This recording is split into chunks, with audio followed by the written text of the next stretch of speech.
Okay, well, thank you. This is another experiment in the new normal, and maybe at some point in the next year we can actually get to being together on the range. The weather out here in Michigan is gray and windy and pretty non-conducive to a live event, so I saw that coming and actually pre-recorded my lesson. So I'm just going to go to share screen and where is it? Find, see if I can, okay. Yeah, all right.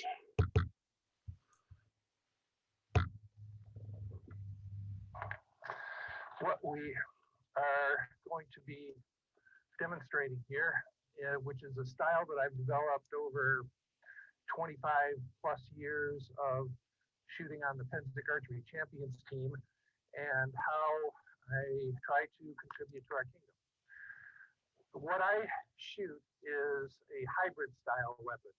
This is a period-ish type of stock with modern equipment. This in particular is an Excalibur front wheel and trigger group, and my own personal tower sights, which are designed for Penzic Champions type shooting, where you need to shoot out to at most 130 to 140 yards.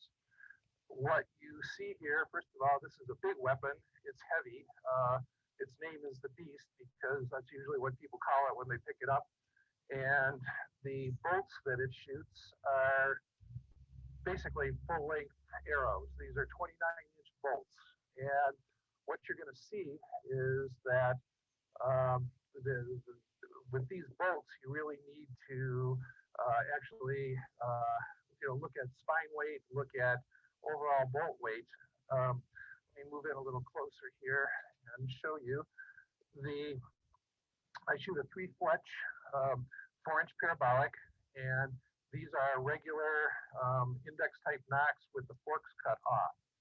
What I do in terms of making effectively match grade ammo is that once I cut the forks off, I take a box knife and score the ends of the bolt to roughen it up and effectively put a abrasive type surface on the end. Because what happens with a crossbow bolt, whether it's a wood knock or a plastic knock like this, the instant that the string is released, there is a binding between the fibers of the serving on the crossbow and the end of the bolt.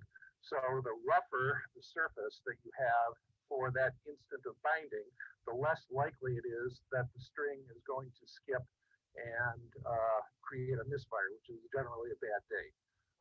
3-fletch, the cock feather in this case goes down into the rail. And so these are 23/64ths, 80-pound spine with 190 grain tip.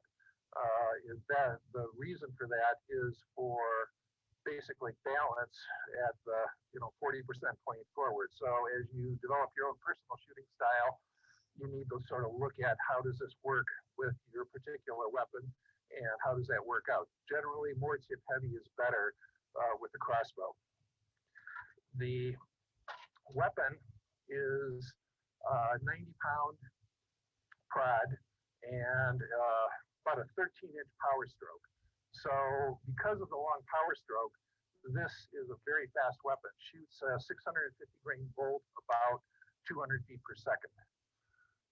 The other thing, and probably the most important things in terms of precision crossbow shooting, actually relate to the lock and the sight, and of course the sight picture, which is crucial for essentially all precision shooting, whether it's hand bow or crossbow.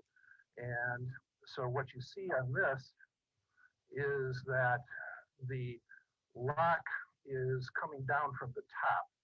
There are forks that come down. When you pull the string back and hit the striker, forks come down to hold it. It's a version of a gladius clap lock, basically.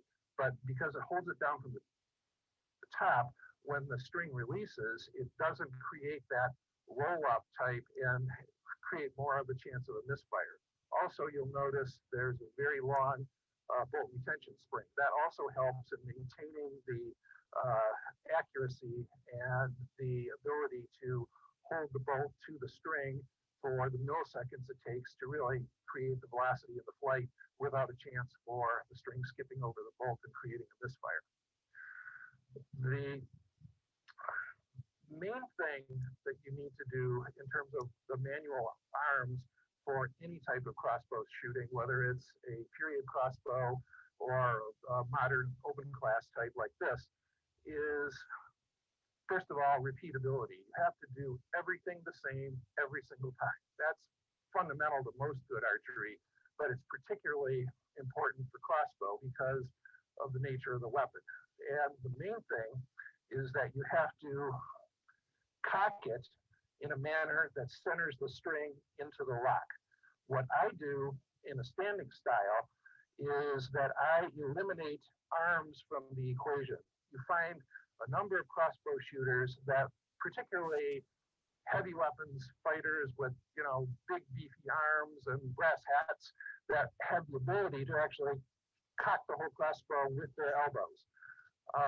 What that does is it creates a chance for what's called side cocking, because a heavy weapons fighter is going to have a strong arm, their sword arm, and the least little bit of asymmetrical force in the arms creates the potential for a side cock.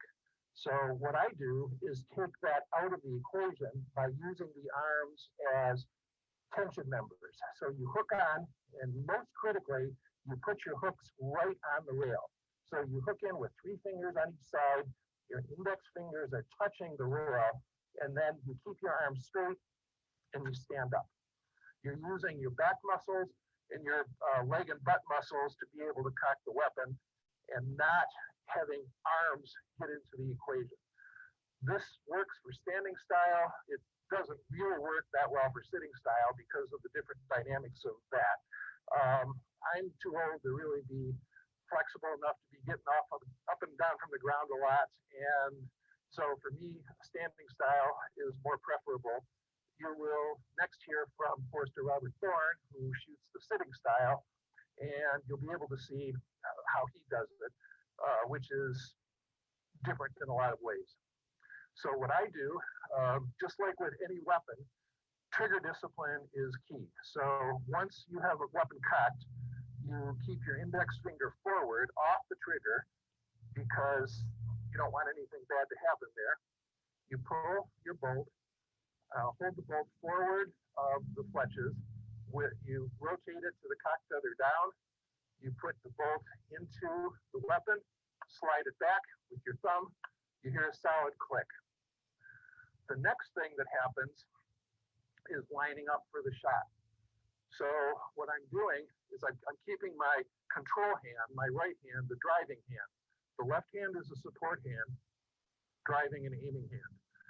And so the right hand is a control of the weapon at all times. After the load, you bring your hand down, and the reason for this bulbous front end, you'll see in a second, because when I put it up and line up on the target, my index finger is forward. I'm supporting the weapon. The weapon's basically balanced on my left hand now. So the right hand is driving, the left hand is supporting. Most of the weight is on my left hand, but what you'll notice is that by holding it back like this, the upper arm bone is resting against my rib cage. This creates a kind of a natural tripod. You'll see this with precision 22 match rifle shooters. That's where I actually picked up this style. So you're supporting the weapon like this. You put the end of the stock into a little pocket that you find right between your clavicle and your chest muscle right in here. There's a little pocket that you can just find right in here. The weapon goes back into there. My head is naturally lined up along the sight point. So don't do this at home. But what you're seeing is I'm not really having to cock my head over that much. I'm lined up with the weapon, looking down the bolt through the sight tower. And now I'm in a position to acquire my sight picture. Still, trigger discipline, your finger is always off the trigger until you've lined up. At this point, and this is a 20-yard shot, so what you're doing is you're scrunching down to get to what amounts to a point blank range. You're looking down the bolt, you acquire the tip of the bolt, and in this case, the yellow mark is the 20-yard sight mark. You line up the 20-yard sight mark across the center of the bullseye. You have the bullseye sitting right on top of the bolt tip, and then you breathe in, hold, and squeeze off the shot. So I'm going to do that again. You drop down onto your left foot. You reach down, you hook in, you stand up, clicks. This works pretty much with any weapon, period or modern. Now I'm supporting the weapon with my right hand. Drop the bolt in, slide it down, get to a firm seat, move into the shooting position.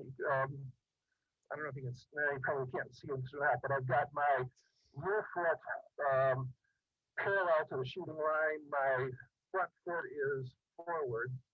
You bring the weapon up, find that pocket, you're seating back in, line up the shot, and off it goes. The main thing that you need to do is practice this manual of arms, drop down, come in, hook in, stand up, pull. You're rotating as you're bringing the bolt up. You're rotating to the cock feather down, in, back seat, step forward, line up, settle in. Generally, you acquire your breath and hold while you're lining up your sight picture. Squeeze off and go. The main difference between this weapon for non-time shooting and my other weapon, which I use for time shoots, is that I have a different version.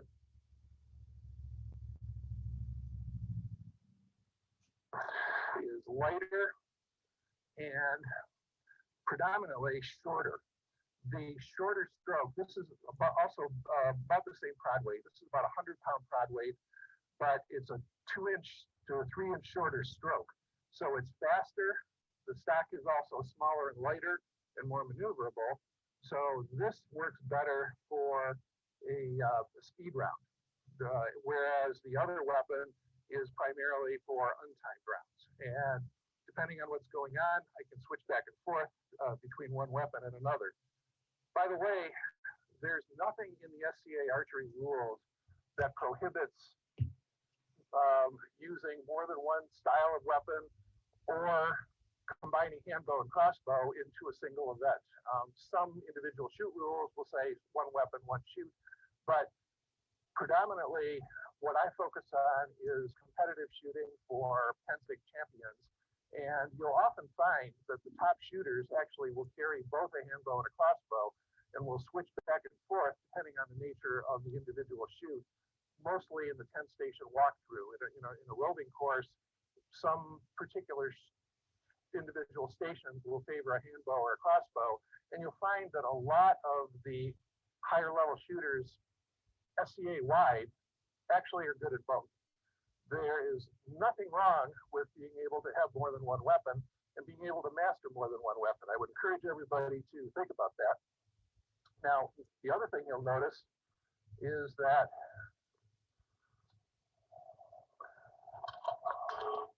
there's a difference in bolt length, which is quite critical because there's one versus the other. The shorter stroke on this weapon requires a shorter bolt. Also, it doesn't have quite the velocity, so it requires a shorter bolt as well. This does not need the same, heroic logs as that one does.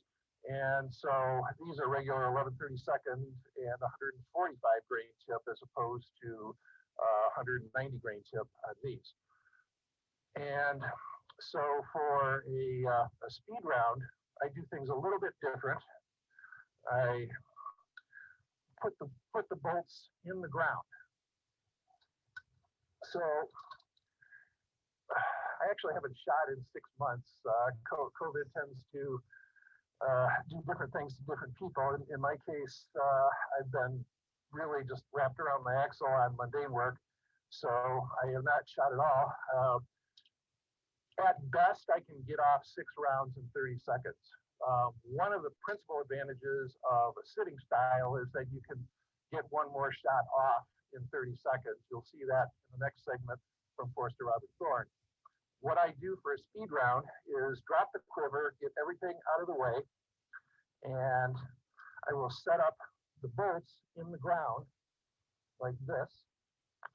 And since I haven't shot in a while, I'm going to just consider that I can only get off 5 in 30 seconds, which is okay.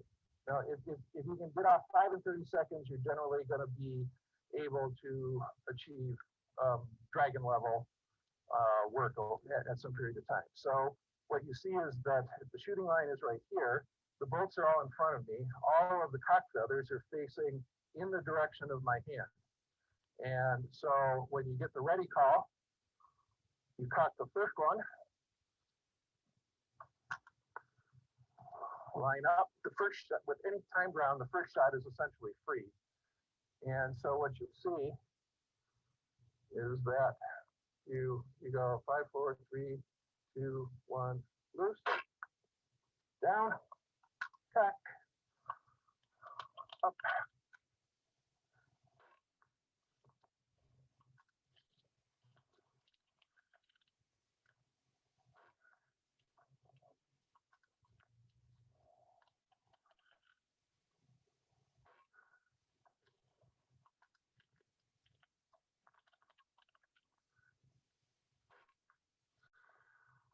So that, I'm pretty sure that was 30 seconds. At best, this style gets you to 6. 4 is good, 5 is better. 5 good shots is better than 6 rush shots, just when you look at your scoring averages. So this is one of the things that you just work your way up to.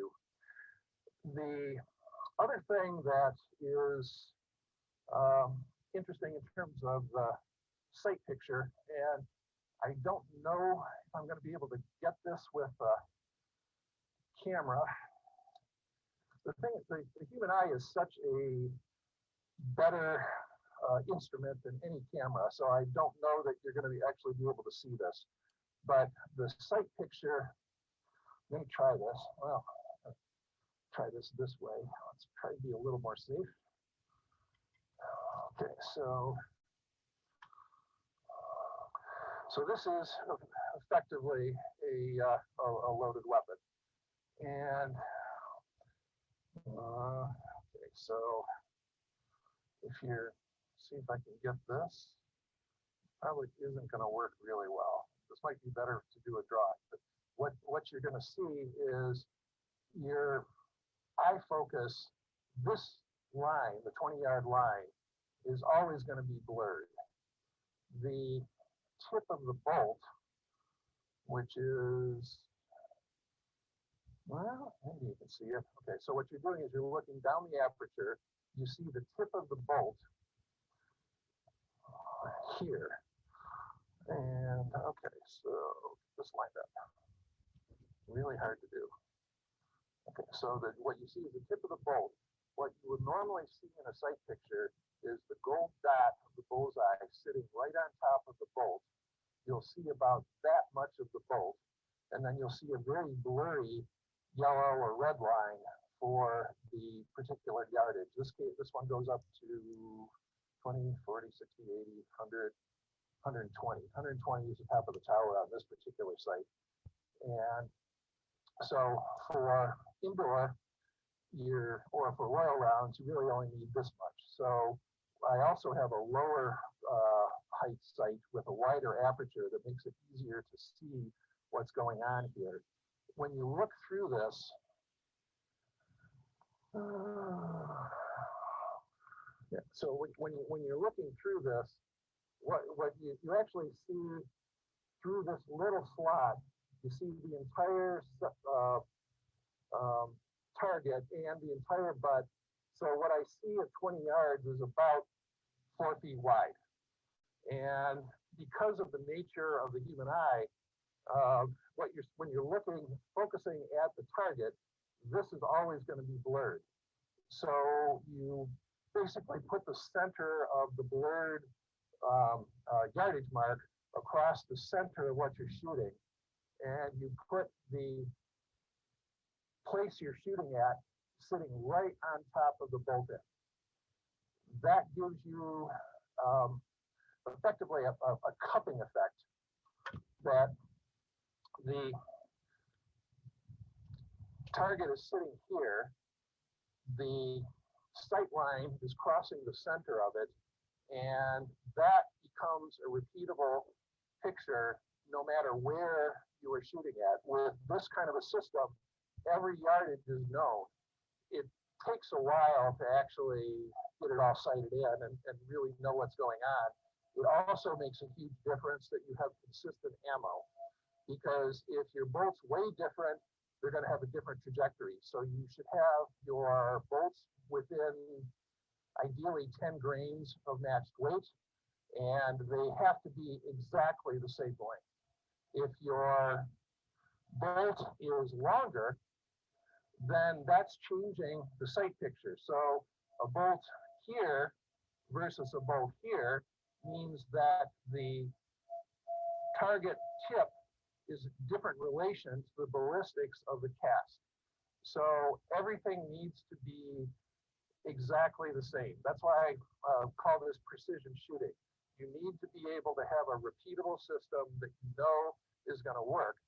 If you're working on short distance shots at less than 20 yards, the way that you adjust for that is by a form of gap shooting. What I do is I always keep the sight line across the center of what it is that I'm aiming at. If I'm shooting at a ground target or something at 5 yards, 10 yards, what I do is I increase the gap between what I would normally have as a 20-yard sight picture where the target hit point is sitting right on top of the bolt to having the target point slightly above the bolt. In your sight picture, at 20 yards, it would be the difference between having the gold on versus, say, holding at the 6 o'clock blue-black line. So that gives you the ability to adjust all the way down to stupid little ground targets at 5 yards by increasing the gap between what you're shooting at and a standard 20-yard range. When you're going royals, 20, 30, 40 are all exactly the same. The only thing that's changing is a slight difference in your shoulder position and your head elevation to get. So right now, even though the target's still at 20, the difference between me holding at 20 and holding at 40 is just a slight increase in my head elevation to get up to there. Now, when you're at Pensick and shooting at the clout, there's a little different that they have to do because the 100-yard mark is up here. So what you're doing there is more what you would see with somebody shooting like a grenade launcher. So you drop the stock down more into your armpit area where you can line up. So right now, what I'm lining up at is this would be a 100-yard shot at the clout. So the difference between 100 yards, or this is at, say, like the far range of appendix champions, this is a 120-yard hold. So when you're going for clout, you're down here. There's actually another spot where you hit the top of a couple of muscle groups, the bicep and one of these shoulder muscles right in here. So there's another click spot that you hit right here. And then for the shorter range, 20, 30, 40, it's this spot right back here. So everything goes in here. And that is also the reason that in these stocks, I'm putting this S-curve into the back of the stock. This allows me to bring my head directly over the sight and have what's called a cheek weld. So what you see here, to get into the frame, is that my jawbone is contacting this part of the stock. So that gives me a consistent repeatable. I've got a spot here, and I've got a spot here for the back of the stock, and I've got another spot here where my jawbone is resting on the corner of the stock. This comes back in, this holding here. So all of this are hard points in your body. This allows you to get to a precision hold, take your breath, line up your sight picture, and shoot. Don't have a cock at the moment. Okay, I think I'm right about at my time here. If anybody's got a couple of questions, one thing that short sight that I'm talking about for royal rounds is like this, so you don't need the sight tower except for summer season, and mostly for the for what we do in the winter is just that. I mean, you really only need 20. So in this case, everything in the winter season is still the same sight picture, even though you really only need the 20-yard mark on the weapon for most indoor ranges. So I think I can leave it at that. And if anybody's got any quick questions, we can do that, or we can just roll that into Robert, and you can see the other way of shooting, which is the sitting style, which is probably more predominant than the standing style among elite crossbow shooters. Aileen, how do you want to handle this? Questions now or later? Probably go on and head over to Robert and let him start on the sitting style. Okay. And then we can do the questions after.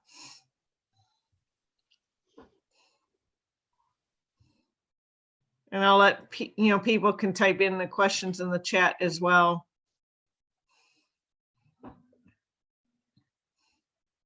I'm watching it. I'm watching the chat. So, Robert, probably get off mute. I'm trying to fight the internet out here. We've got quite the windstorm going, and I had to move locations, and it is not quite ideal. Oh.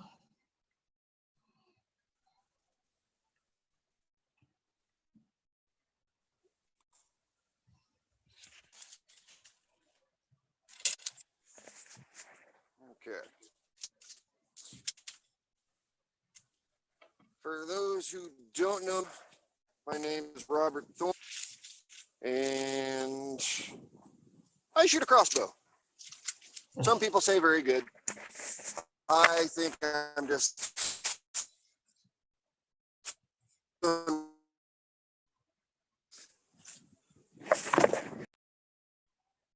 Uh-oh. We lost him. Looks like he dropped. Yes, he did. Okay. So can I say just a housekeeping question? Cirion,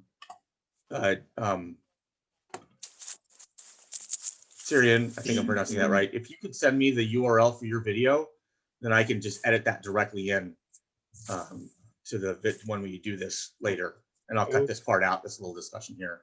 So we see we've got Robert back. So. It's 26 minutes at 4K, so it's a 22 gigabyte file. Maybe I can shrink it before I send it. Just if it's is it on YouTube? No, I don't know how to do that. Oh, okay. I'll reach out to you. I'll reach out to you after the session then and talk to you about how to get that done. Okay. All right. Cool. okay, let's see Robert again. Let's see if we can get him back. Yeah, I'm having many an issue here. I had to go down to mom and dad's, and they've got kind of a dead spot. And I think I've managed to set the target up right in the middle of it. You're sounding better.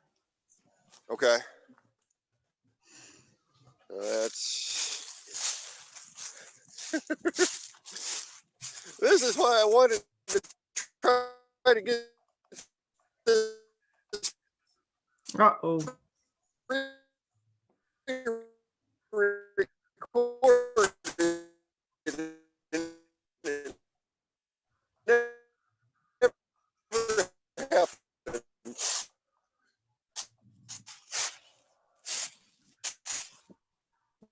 Think might be. Let's see if I can.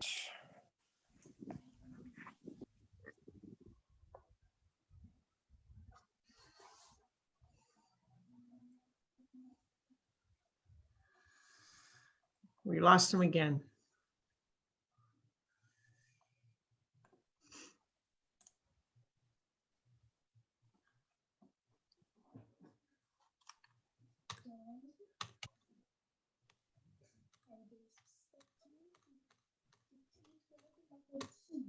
I'm not sure you can get it in person. I'm not. He's back again. Go away. Leave me be.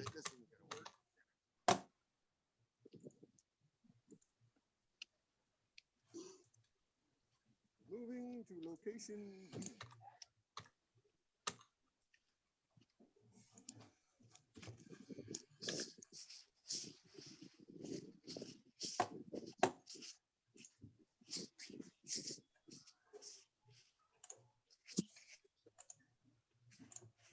So as I'm doing all of this tomfoolery,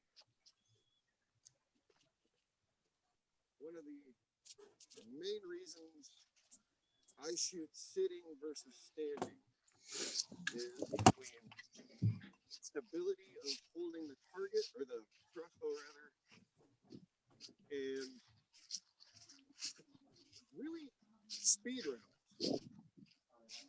My theory is the smaller you can make yourself and limit movement between spanning the crossbow, loading, and shooting, the faster you will be. This is going to end horribly, but it's going to be amusing.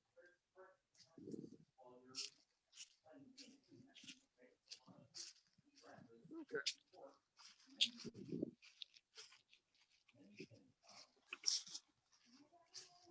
So what I will be using today is, let's see if I can show you this. It is a unsighted, just essentially oak 2x4 with a prod and a string. It's not pretty. It is extremely effective. This bow was made by Alan McInderrick, the very first ludicrous bowman of the known world. And at one point, a pretty good friend. I haven't talked to him in a very long time. And there are several little tricks and gadgets and gimmicks that we can go with to help utilize distractions and fumblings in shooting, especially timed rounds. Let's see if I can hurry it.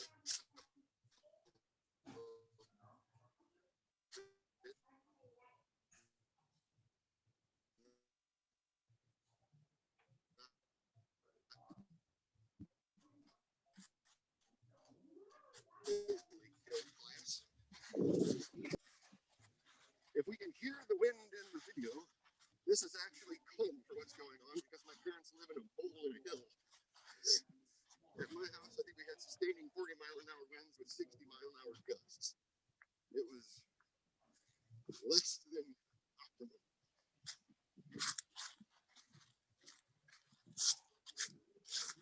Okay.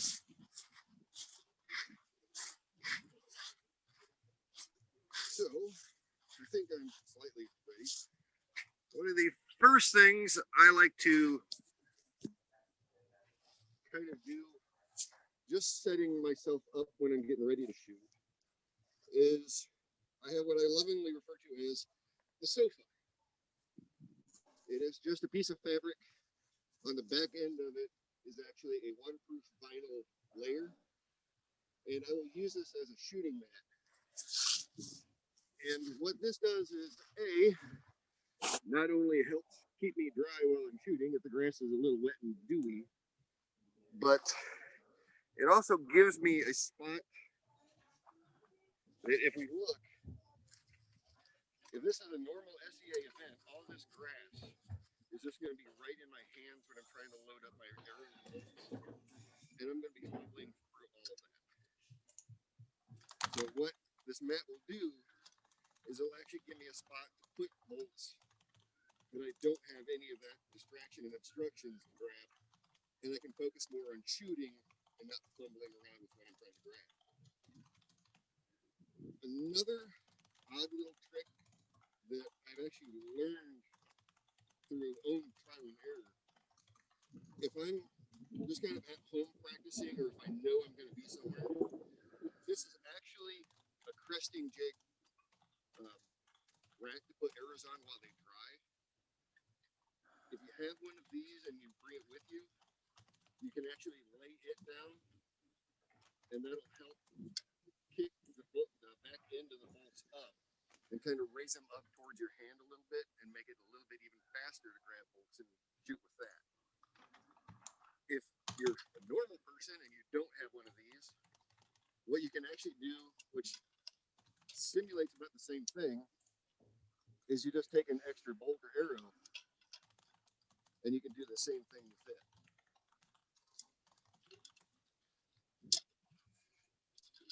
And one of the good similarities between what Cirion had and what I have is, if we notice, where they at? Like these two bolts here, you notice are distinctly different lengths and size.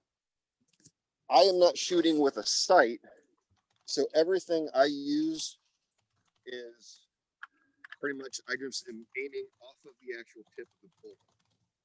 So with that, through a lot of tinkering, I've come up with exact lengths and sizes.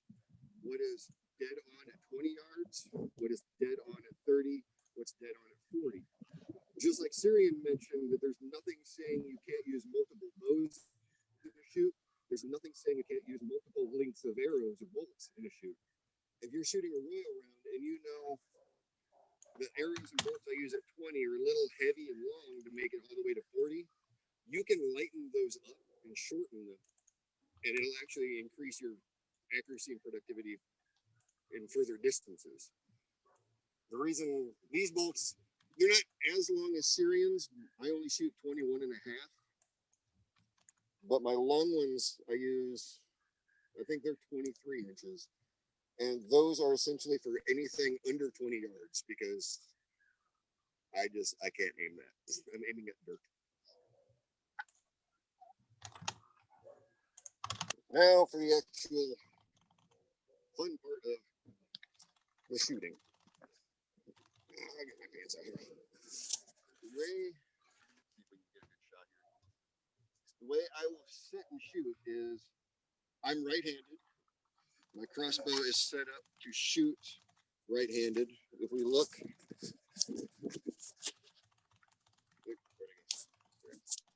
there's actually, there's a cutout for a cheek plate right here that is actually supposed to get tucked in right inside your cheek. And this will help actually make sure you're at the same spot every time. Consistency is the big key. Everything for precision has to be consistent and accurate. All of my bolts are 320 grains, period. There's no variables, there's no differences.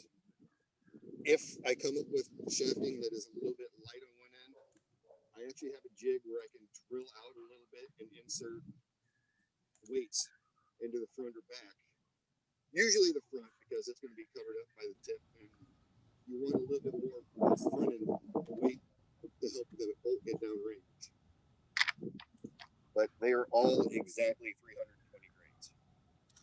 The big key is you're not trying to make and shoot 12 bolts or arrows. You want to shoot one 12 times. And that is something I emphasize completely to anybody I'm teaching. So we've got that. I always try to keep my left leg pretty well centered up and going directly down to where I'm shooting, whether it be a target on the ground, a normal target where it's a little higher and elevated, even a cloud. This is the leg I'm going to be using when I'm holding a crossbow, so it needs to be straight with the target. My right leg is going to be kicked out probably about 30 degrees. I don't know. I'm not into math right now. And that's just going to be, when I shoot, it's going to be shoot, load. Here's my bolt. So it's going to be, oh, my helpers ran off. They were supposed to help me. Wait, what? Chunk, drop, span, and my hand is already right here. Unlike when you're standing, when you stand, and now that you're pretty much stood straight up, cocking the bow, you have to bend back over to get the bolt to load it. Everything is right here. And I'm gonna see how well I can actually do this to show you. Oh, my stick.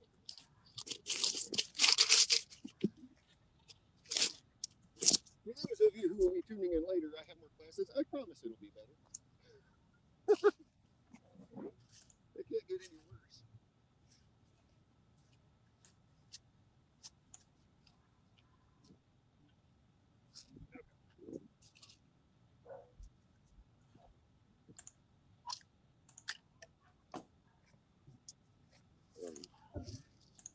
Cross.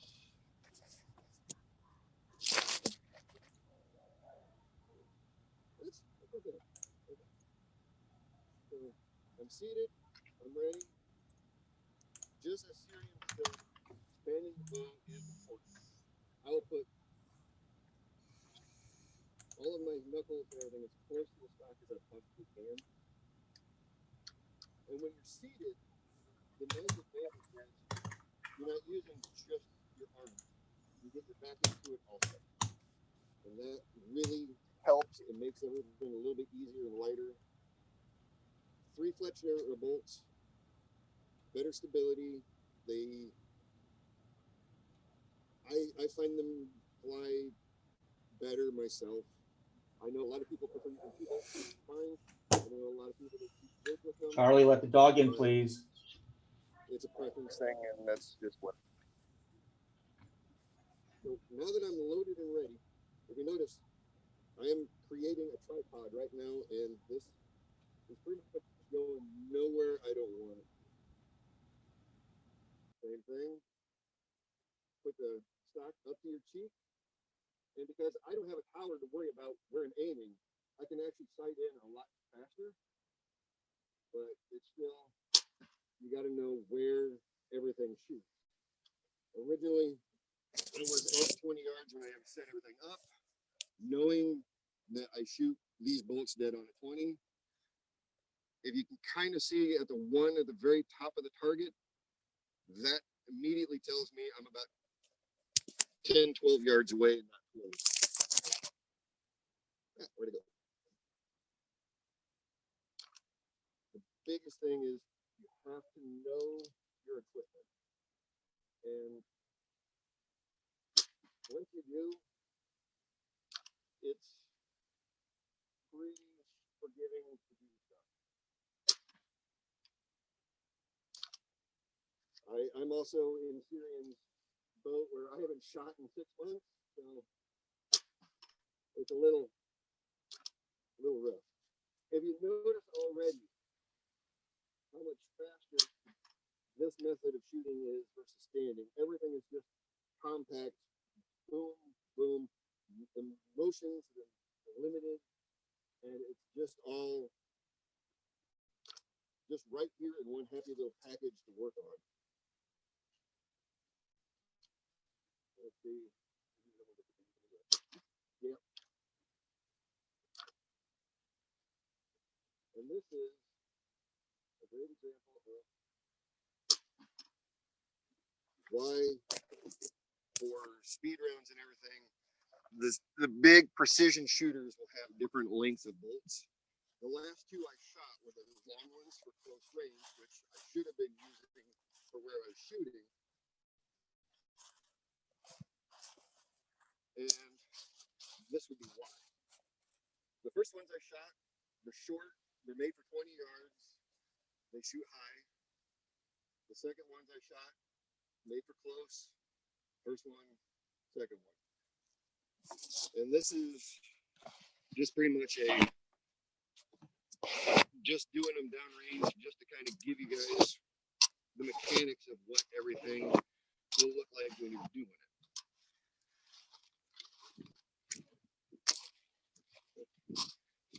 And this is why you always know what you're supposed to be shooting at and plan accordingly. When you shoot at a tree, you break stuff. The big thing is bolts or ammunition. Do not get attached to them. They're expendable. You make more, you move on.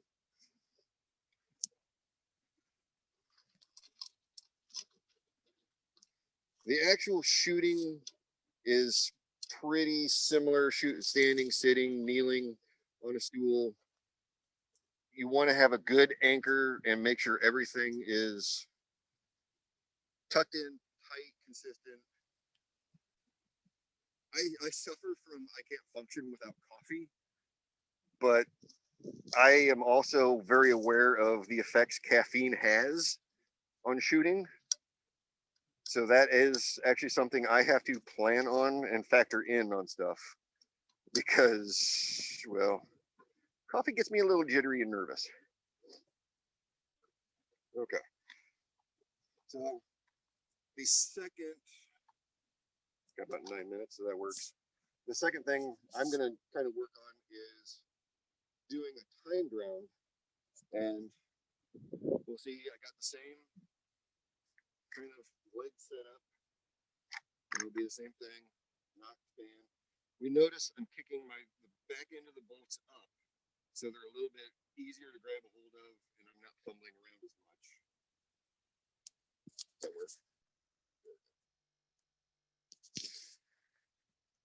And with bow specifically, it is what's called a self-setting nut.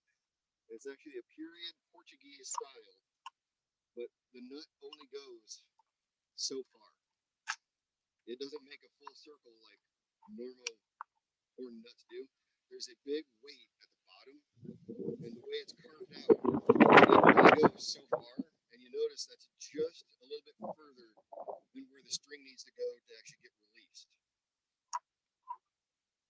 And when you want to span it back, it only goes that far back. And if you notice, it's got a little catch right here. And what that'll do is after it gets shot, you just pull the string back, it'll hit this catch and just automatically reset. That is extremely beneficial when doing a timed round.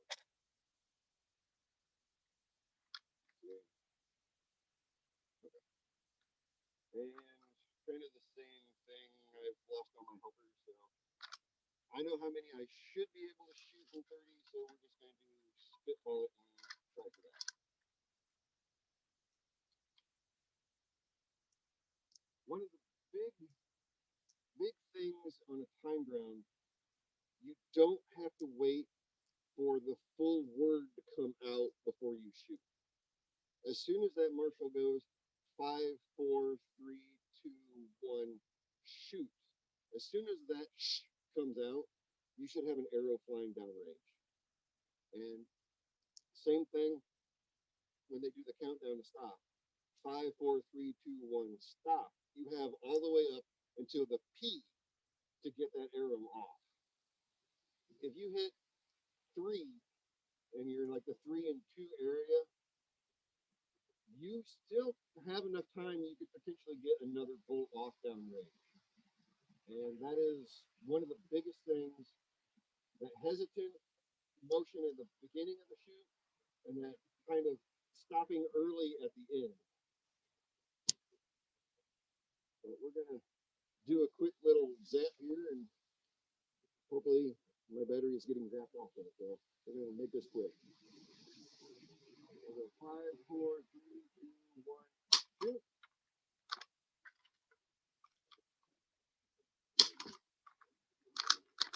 And the nice thing about not having a power sight is I don't have anything to line up, and I know I'm shooting with the tip of my bolt, so it is just put it up, aim, and shoot.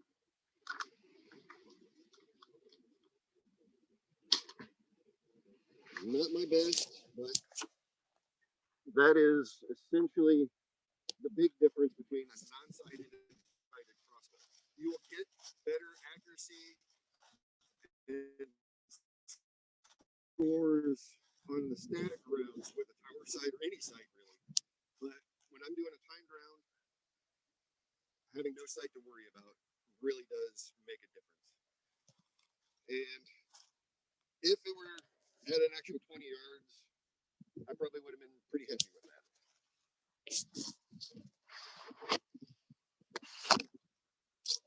For the most part, that is the big difference between shooting, standing, and sitting styles.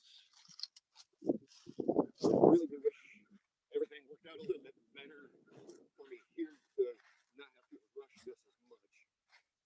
But that is pretty much it. I think I covered most of it. It's the same manual of arms essentially that Cirion had pointed out earlier. Just make sure everything goes to the exact same spot every time. One thing on the bolt, you'll notice that both Robert and I use 3 fletch. I believe nobody has really pitched a fit about that not being period. Pure period designs are going to be 2 fletch, and there is vigorous debate on the shooting line between those that swear that 2 fletch is just as accurate as 3 fletch. Gladius has actually shot both, and he believes 3 fletch is more accurate, and that putting a groove down the center of a stock does not disqualify it from being a period weapon. So it's just one of those things that we think just gives us better performance and more consistent grouping. The way with both Robert and I, your expectation at 20 yards is that you can put a group like that. So all gold in the 10 ring, in the X ring is the actual expectation about where you can go with this shooting style. And on a not so windy day, perfect scores at the 30 and 40 are possible too, just because of the nature of the way the sight picture works. Right. There is a style that is documented period for a 3 fletch, but it's weird because they form a T rather than a Y shape. Oh, absolutely. Even with an aluminum rail, periodic lubrication of both the rail and the serving is 100% required. I use a silicone lube on the rail, and then I've got a special kind of a beeswax chapstick that I put in the serving area over, and at least once a day, if it's a long day on the range, like a typical, Penzic Champions level event would be, sometimes you relube during the lunch break. It's definitely a requirement. Yeah. So I use a period style that looks a lot like the one Robert was shooting, and so I use 2 fletch bolts, and I've never done any kind of rail loop. No, So it's interesting because Ontier has very few crossbow shooters, so this has given me a lot more education. I don't also use rail lube, but I do use powdered graphite on my rail as a lubricant. And also I kind of help put that in with a nut a little bit because it's got a little bit tight over the course of time, and just kind of the wood swells and slows down. And that doesn't gum up not as much as other lubricants. Robert, what about chapstick on the serving, or do you just let the servings wear out and then reserve them? I'll do a little bit of wax on them, but usually, yeah, the rail or the graphite helps lubricate that to the point where I don't really worry so much about it. And then, yeah, I just have a stockpile of strings with me that when they blow, I just change out real quick and take them home and fix them. Yeah. Yeah, this is maybe a little bit of overlap with Padraig's next one, but I found a new serving material that is just to die for great. It's called Angel Majesty. I always used to double serve just because the outer layer might wear out and I could make it do. This Angel Majesty stuff is bulletproof, literally. I've put maybe 2,000 rounds through, not even a sign of wear on it. So rather than any of the Spectra or Dyneema type fibers, whatever they've got in this Angel Majesty stuff is just incredible. And you can get it, I think, at Three Rivers or any of the online supply places, but it's by far and away the best serving material I've ever found for a crossbow.